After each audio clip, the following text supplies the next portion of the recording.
Hello everybody, this is John Michael. It's January 6th before Epiphany. That sounds strange, I know. Epiphany used to always be on the 6th, but now we sometimes celebrate it on the 7th when it's on a Sunday, so everybody can go. So today is January 6th before Epiphany. Two different Gospels. One is the genealogy, which is very interesting. The other is John, and I'd like to stay with John, if you don't mind, because we've been in John. And Jesus' baptism. Jesus' baptism.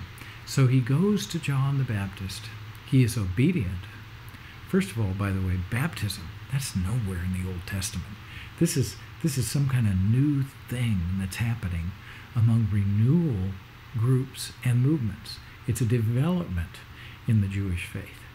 There are ritual bathings and whatnot, but not baptisms, the kind that they were practicing. This is a new spin on an old idea.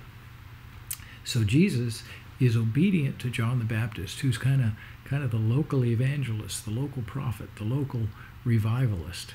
And he goes out there and he's baptized by John, not in the temple, not in the synagogue, somewhere else. How about that? How about that? Sometimes God works outside of our institutional religion to do really extraordinary things, and that happens with Jesus. He submits to it, and because of his obedience, then the Holy Spirit comes down on him. We hear the Father's voice, we see the Son being baptized, and we see the Holy Spirit descending upon him as a dove. And the Father says, "This is my beloved Son in whom I am well pleased." How about you? We are grafted on as sons and daughters. We are baptized, aren't we, in the church? So are we going through our own baptism? Are we looking not only in the church, but all around us for the baptism of the Holy Spirit to happen?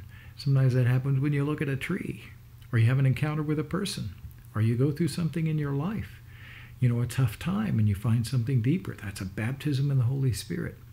Are you open to these things in your life? Wow. And then when you really are, the Holy Spirit will fall upon you, and the Father will say, "This is my beloved Son or my daughter in whom I am well pleased." I pray that Jesus and the Father are well pleased with you, because the Holy Spirit is coming upon you and into your life, and you're being changed. And for Jesus, this was his readying after temptation, if you recall, then baptism. Now he's ready for his ministry. I pray you are baptized. The Father is pleased with you, that the Holy Spirit is empowering you, that you are following the way of Jesus. Now you are ready for ministry.